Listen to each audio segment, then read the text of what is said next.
Has it been a significant contribution to your livelihood to operate this tree farm? Yes, absolutely, more than financially, just from the point of, I'm getting to come out here and manage this. I think I'm creating a healthier forest. Uh, to me, if you don't manage it, Mother Nature's going to manage it for you. So I think that, again, I'm getting to do what I want to do out here. I'm getting to put management practices in play here, and I'm kind of getting to see what I'm doing. Hmm. As far as what I mean by that is what I'm working on here now, let's say 4 years ago, I'm getting to see benefits from it now. And it's really, yeah, I'm trying to have all this structured in my management plan that I have in place, that I'm kind of picking a little bit of that fruit off the tree every year, if you will, to, again, I'm creating a little financial support, and I'm also, I think, helping the overall health of the woods by doing it a little bit every year. And again, I'm trying to create an uneven age overall management stand, Okay. and it's been a You, lot of fun. you mentioned health of the woods, but just the idea of stewardship in general. I've noticed as we've traveled around on your track today that you have used best management practices quite a bit. You've got some excellent SMZs Thank you. along major streams on your property, and your roads are in really good shape considering the kind of year that we've had.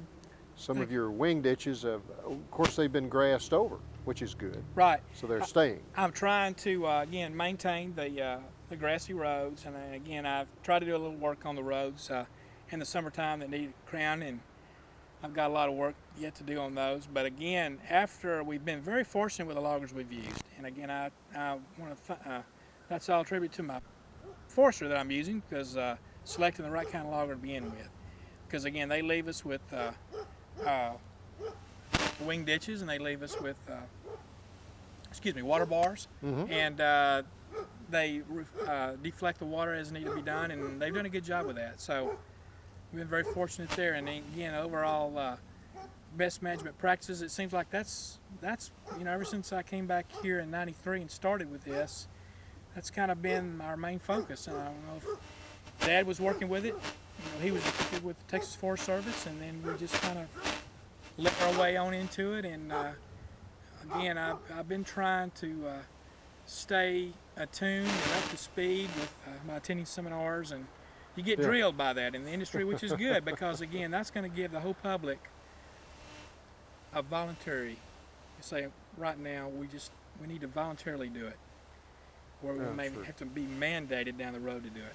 Right. So I think if everybody maintains that, we're heading in the right direction. Good. Well, in a little bit, we want to see another place on your Okay. property. It's a very interesting property, and I'm enjoying getting an opportunity to see it. Thank you, sir. Thank you. Well, Bob, we're right on the edge of part of your native stand that we've come in to see here. And one of the things, you're dealing with nature as well as with people.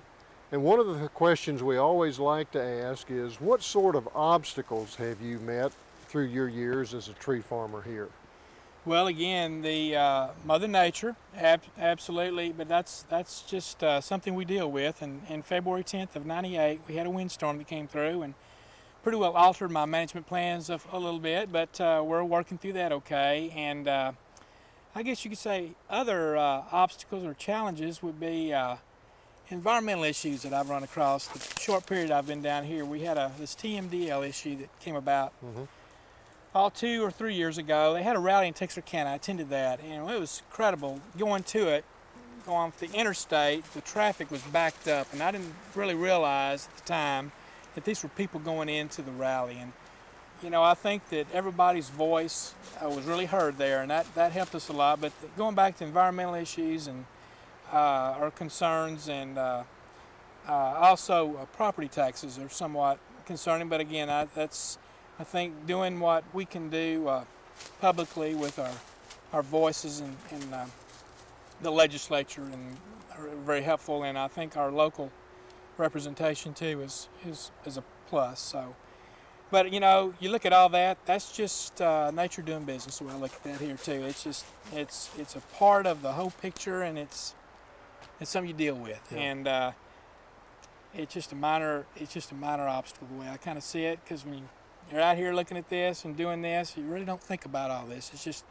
It's a part of doing business. But I think folks that other tree farmers that are involved in this, if they can just participate and communicate with their representation and with their